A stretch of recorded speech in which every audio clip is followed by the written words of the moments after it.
আমাদের ইস্টবেঙ্গল ক্লাবের অধিনায়ক তথা ভারত ক্রিকেটের অধিনায়ক সৌরভ গাঙ্গুলি পাচ্ছেন। তারপর ডক্টর রমেশ চন্দ্র মানে নশা সেন মেমোরিয়াল জীবন কৃতি সম্মান পাচ্ছেন ফুটবলার শ্রী রঞ্জিত মুখার্জি। ব্যোমকেশ ঘোষ মেমোরিয়াল জীবন কৃতি সম্মান পাচ্ছেন আমাদের প্রাক্তন ফুটবলার এবং অধিনায়ক শ্রী প্রশান্ত ব্যানার্জি। অজয় ঘোষ মেমোরিয়াল সাংবাদিক সম্মানে সম্মানিত হচ্ছেন শ্রী রাজদীপ সরদেশাই মহাশয়। পুষ্পেন সরকার মেমোরিয়াল সাংবাদিক সম্মানে সম্মানিত করা হবে শ্রী শরৎ চক্রবর্তী মহাশয়কে। প্রতুল চক্রবর্তী মেমোরিয়াল রেফারি সম্মানে সম্মানিত করা হবে শ্রী সুকৃতি কুমার দত্ত মহাশয়কে। আমি ভুল বললাম, পঙ্কযুক্ত মেমোরিয়াল রেফারি সম্মানে সম্মানিত করা হবে সুকৃতি কুমার দত্ত মহাশয়কে।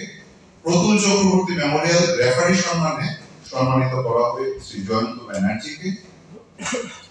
বনওয়ারিলাল মেমোরিয়াল বছরের সেরা ফুটবলার সম্মানে সম্মানিত করা হচ্ছে নন্দকুমার সেকারকে, ইস্টবেঙ্গলের বছরের সেরা ফুটবলার।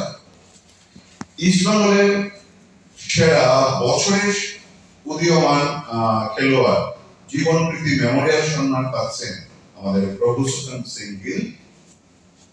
গোপাল ঘোষ মেমোরিয়াল বছরের সেরা ক্রিকেট খেলোয়াড় সম্মান পাচ্ছেন ইস্টবেঙ্গল ক্লাবের ক্যাপ্টেন এবং ইস্টবেঙ্গল ক্লাবের সেরা run গেটার Satyaki Dutta.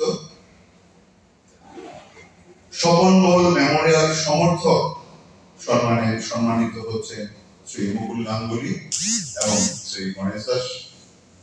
The maker of A champion সম্মানে সম্মানিত করা হচ্ছে ইমরান আজিজ মির্জা সাহেবকে। প্রদীপ কুমার ব্যানার্জি মেমোরিয়াল সম্মানে সম্মানিত করা হচ্ছে এবছরের মতো কার্লেস পদ্রেককে। প্রাইড অফ বেঙ্গল সম্মানিত করা হচ্ছে প্রখ্যাত ক্রিকেটার মোহাম্মদ সামিকে। এই হলো এইবারের যারা সম্মানে আমরা যাদের সম্মান জানিয়ে সম্মানিত হচ্ছি তাদের একটা সংক্ষিপ্ত তালিকা। আর এই সম্মান সত্যিকার অর্থে আমাদের সবার সম্মান হয়ে উঠবে, গর্বের হয়ে উঠবে আপনাদের সকলের উপস্থিতি।